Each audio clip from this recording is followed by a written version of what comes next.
Kalau kamu pindah ke sebuah desa terpencil yang jauh dari mana-mana, apa hal pertama yang akan kamu lakukan? Pasti kenalan sama tetangga, kan? Itu juga yang aku lakukan waktu pertama kali pindah ke desa ini.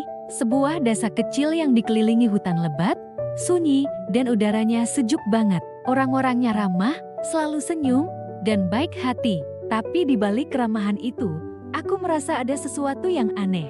Setiap kali aku ngobrol sama mereka dan malam mulai larut, mereka selalu bilang, "Ingat, ya, kalau sudah lewat jam 1 malam, jangan pernah buka pintu. Siapapun yang ketuk, jangan disahut, jangan dibuka." Awalnya aku kira itu cuma nasihat biasa, mungkin karena di desa ini rawan maling atau binatang buas. Tapi cara mereka mengatakannya itu loh, serius banget, seolah-olah hidupku bergantung pada nasihat itu. Tentu saja, sebagai orang kota yang logis, aku nggak terlalu ambil pusing. Aku pikir, paling juga cuma mitos orang desa. Aku, istriku, dan anak perempuanku yang masih kecil, kami menempati sebuah rumah tua yang lumayan besar di ujung desa. Malam-malam pertama terasa damai, suara jangkrik, desiran angin, semuanya terasa menenangkan. Sampai akhirnya, malam itu tiba. Jam di dinding menunjukkan pukul 1:15. Aku yang kebetulan belum bisa tidur, sedang duduk di ruang tamu sambil baca buku.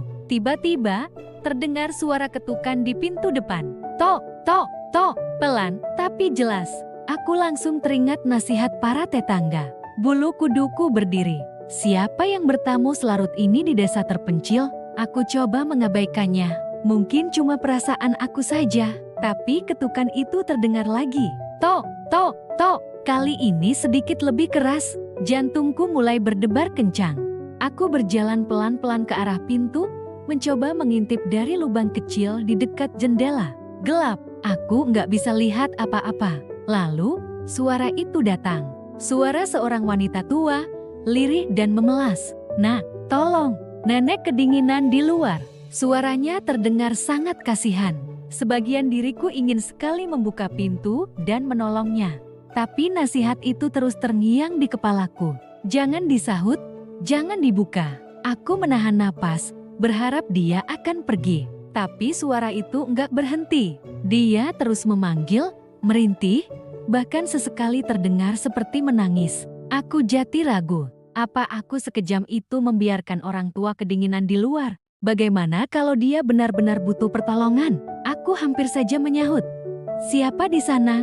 Tapi aku berhasil menahan diri. Aku kembali ke sofa, mencoba menulikan telinga. Suara itu perlahan menghilang. Aku merasa lega.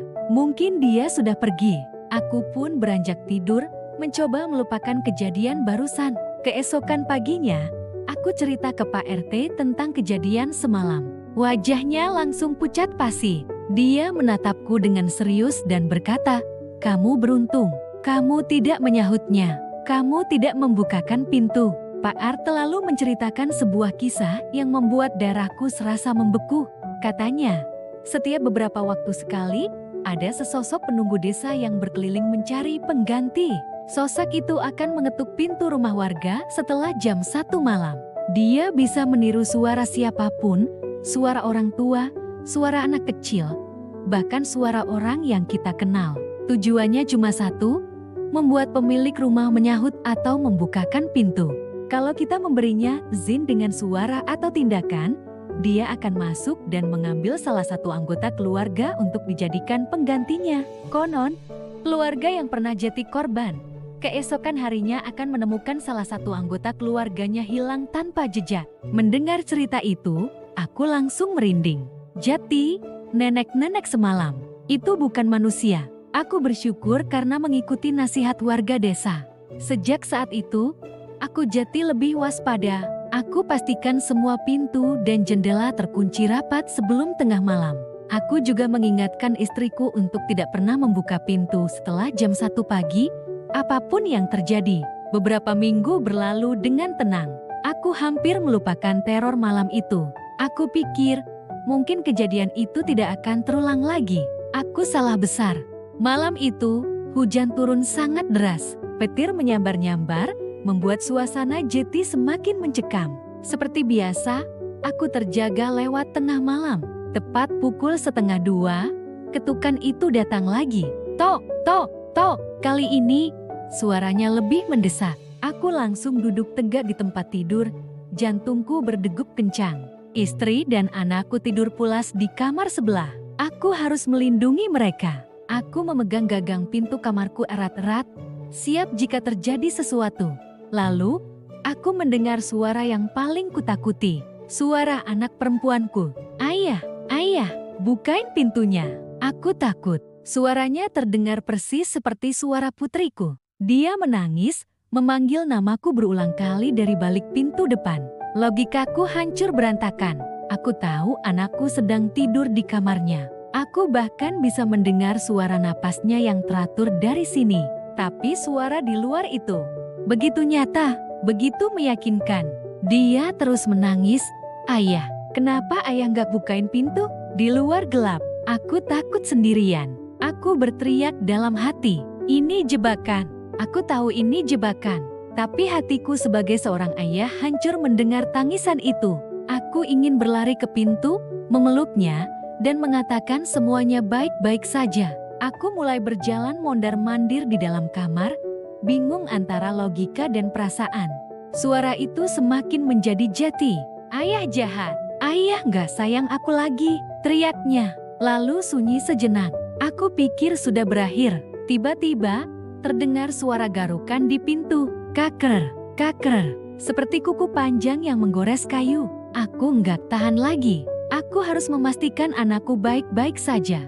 Dengan gemetar, aku membuka pintu kamarku pelan-pelan. Aku mengintip ke kamar anakku, dan di sana, dia sedang tidur dengan nyenyak di ranjangnya, memeluk boneka beruangnya. Aku merasa lega luar biasa, tapi juga ngeri di saat yang bersamaan.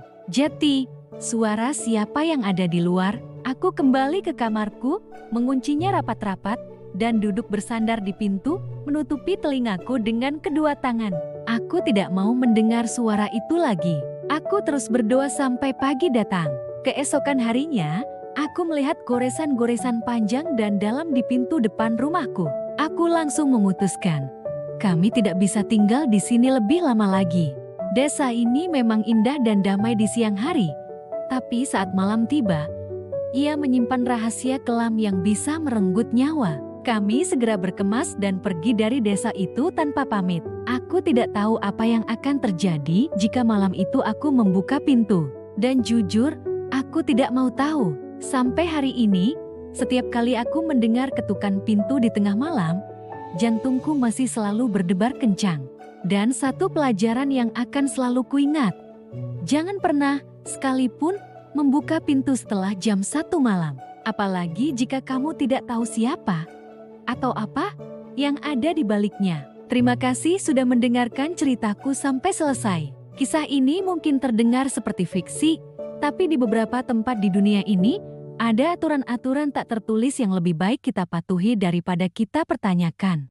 Jangan lupa untuk subscribe channel ini agar tidak ketinggalan cerita-cerita seram lainnya. Sampai jumpa di video berikutnya. Tetap waspada.